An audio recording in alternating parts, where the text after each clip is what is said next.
Assalamualaikum warahmatullahi wabarakatuh. Pada pertemuan kita kali ini akan kita bahas satu biomolekul baru, yaitu protein.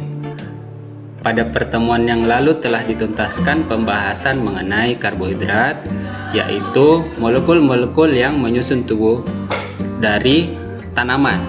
Sekarang molekul penyusun struktur tubuh kita, ya, manusia, yaitu protein. Jadi ibaratnya hampir ke seluruh tubuh manusia adalah protein, di mana penyusun sederhananya asam amino. Jika kita ilustrasikan modelnya seperti ini nih. Jadi kalau karbohidrat kan dikenal monosakarida. Kalau protein unit sederhananya itu disebut asam amino. Inilah asam amino satu yang terikat satu sama lain, berikatan membentuk struktur yang lebih besar, menjadi sel, menjadi organ, sehingga membentuk struktur tubuh manusia.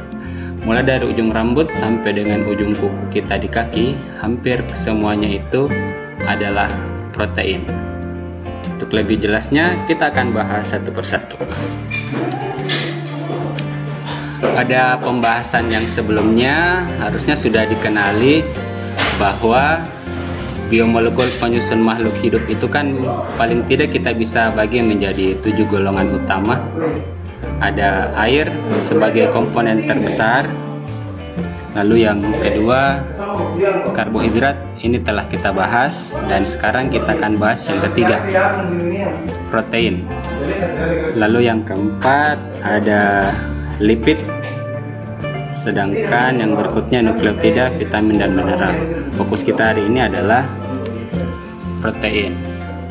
Pembelajaran hari ini harapannya yang pertama kalian mengenali bahwa tubuh kita itu adalah protein. Kemudian yang kedua, dapat menjelaskan penyusun sederhana dari protein, apa itu asam amino. Lalu yang ketiga, sifat-sifat yang dimiliki asam amino, serta yang keempat, mengklasifikasi dari 20 jenis asam amino penyusun dari protein. Ini kita lihat nih tubuh kita. Jaringan tubuh kita itu apakah betul merupakan protein dari ujung rambut hingga penyusun terkecil kita atau yang lain-lain. Coba kita buktikan, kita urai dari rambut dulu. Kita mau cari molekul dominannya apa, lalu kita buktikan apakah itu protein atau bukan. Kita browsing. Yang pertama, rambut, molekul. Apakah yang menyusun rambut ini?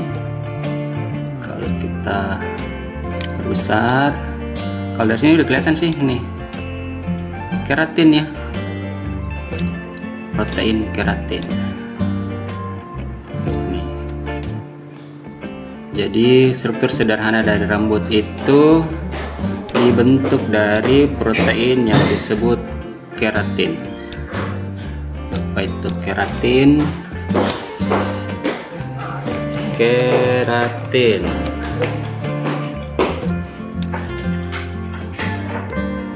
Ini keratin adalah protein serat, ya. Jadi jelas ya bahwa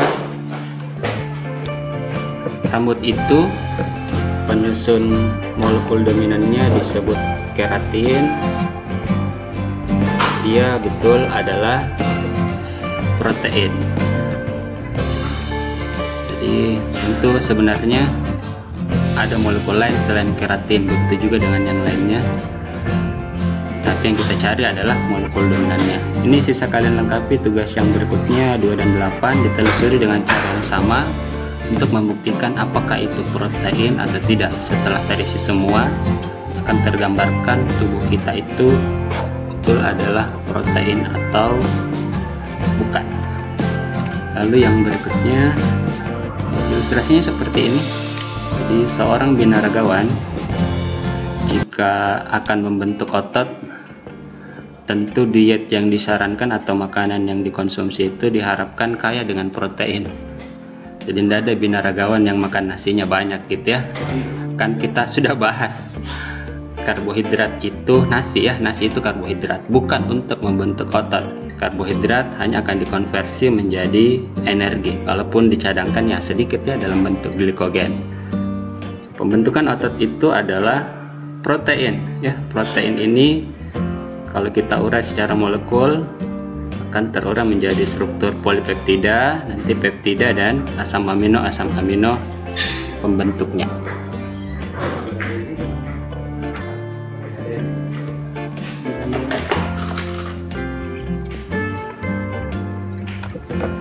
Jika ada pertanyaan apa itu asam amino, jadi jawabannya ini ya. Asam amino itu adalah monomer penyusun protein atau penyusun sederhana dari protein yang syaratnya harus memiliki satu atom C pusat atau kita sebutnya alfa atau sentral ya, di tengah.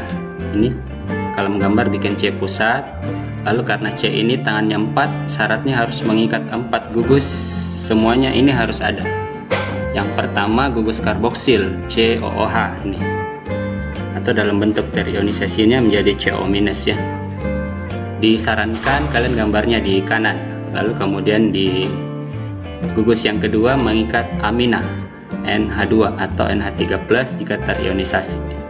Makanya disebut asam amino ya, karena punya asam karboksilat dan NH2 amina, asam amino. Lalu gugus yang ketiga ini juga harus ada gugus H hidrogen, serta yang keempat gugus R atau rantai samping. Ini. Jadi asam amino itu adalah unit penyusun protein, memiliki satu atom C pusat, mengikat 4 gugus karboksil, amina, hidrogen, dan rantai samping. Penyusun tubuh makhluk hidup itu diteliti dan ditemukan penyusunnya itu hanya 20 jenis asam amino pembentuknya. Gampangnya membahas tentang asam amino, ini semua sama ya, yang 3 ini bedanya yang R saja. Di 20 itu gampang digambar, sisa ganti-ganti R-nya, yang lainnya sama. Ini rantai sampingnya. Jadi kalau mau gambar asam amino utuh, misalnya ini R-nya glisin H saja, sisa ganti di R ini, masukkan H, maka menjadi asam amino glisin. Ini sudah ada tabel yang berisi 20 rantai samping dari asam amino. CH2 bensen berarti fenilalanin. Kemudian jika CH2 bensen OH, tirosin, CH2 COH, aspartat, dan seterusnya. Jadi segampang lah gambar untuk asam amino ya. Mungkin tidak usah juga dihafal ya, sisa dipahami saja bagaimana memasukkan gugus ini untuk menggambarkan strukturnya. Nama-namanya sudah ada di tabel ini. Bisa di Indonesiakan saja, serin ini ya, trionin dan lain-lain. Kemudian kalau kita klasifikasi, ada berbagai macam usulan klasifikasi berdasarkan rantai sampingnya. Namun secara garis besar saya buatnya menjadi 7 golongan asam amino berdasarkan rantai sampingnya. Yang pertama, asam amino yang rantai sampingnya berupa golongan nonpolar alifatik. Apa itu? Ya, hidrokarbon rantai terbuka ya. Penyusunnya itu hanya C dengan H. Ini ciri-cirinya. Kalau kita lihat yang C dengan H itu, ini rantai sampingnya, ini golongan pertama ini. Kalau ini ada N-nya berarti bukan R alifatik. Ini juga bukan karena ada N-nya. Ini ada OH berarti bukan, ini juga bukan. Yang kita lihat ini C dengan H saja. Maka kalau yang R alifatik glisin, alanin, kemudian leusin, valin, isoleusin, serta prolin. Ada C dengan H. Kemudian klasifikasi yang kedua, yang R nonpolar aromatik. Nah, ini gampangnya dikenali. Yang punya rantai samping bensen. Dari sini kelihatan hanya 3 ini. Fenilalanin ada bensen, tirosin ada bensen, triptofan ada bensen. Yang lain nggak ada. Klasifikasi yang ketiga, yang punya gugus OH atau hidroksil, yang termasuk di dalamnya itu ini serin serta trionin ini. Kenapa tidak masukkan ini? Karena dia masuk ke golongan yang berikutnya. Yang keempat yang punya gugus sulfur ada 2, metionin ini dan cysteine. Lalu yang memiliki gugus asam yaitu R-nya ada COH, artinya selain di gugusnya itu sudah memiliki COH sendiri, maka di R-nya lagi ada tambahan COH yang termasuk di dalamnya yang ini. Mana ya? Ini R-nya COH, R-nya COH ada 2, glutamat dengan aspartat. Lalu yang kebalikannya basa, selain di strukturnya sudah ada aminanya ini, maka di R-nya ada tambahan N lagi, itu dia basa ya. Ini yang rantai sampingnya punya N, lihat saja ini ada nih. Jadi yang golongan basa lisin, ini histidin, lalu ini arginin. Ini ada N, tapi ini khusus untuk amida CONH2. Dia tidak basa ya. Ada juga yang modal klasifikasinya seperti ini. Lalu yang ketiga, beberapa sifat yang dimiliki asam amino. Yang pertama, dia tentu polar, bahkan sangat polar. Kalau kalian pernah melarutkan misalnya padatan NaOH, kalau kalian punya asam amino, kelarutannya jauh lebih besar ya. Baru jatuh mungkin di larutan di air sudah langsung larut. Kenapa? Karena dia sangat polar. Mengapa? Karena ada gugus COH dan NH3. Ini sangat polar ya. Sebagaimana pembahasan yang lalu, mudah-mudahan tidak terpatok bahwa yang polar itu adalah yang larut dalam air ya. Kenapa dia polar? Karena ikatannya kovalen polar. Apalagi jika ditambah R-nya juga polar ya, maka sudah akan menambah sifat kepolarannya. Lalu yang kedua, titik didihnya lebih besar bahkan dibandingkan asam karboksilat sekalipun. Kenapa? Karena ikatan hidrogennya bisa sangat banyak. Kembali karena pengaruh COH dan NH2-nya. Ikatan hidrogen belum kita bahas detail, nanti akan kita bahas. Kemudian yang ketiga, dia elektrolit. Ya, elektrolit karena bisa terionisasi menjadi ini CO- dan NH3+.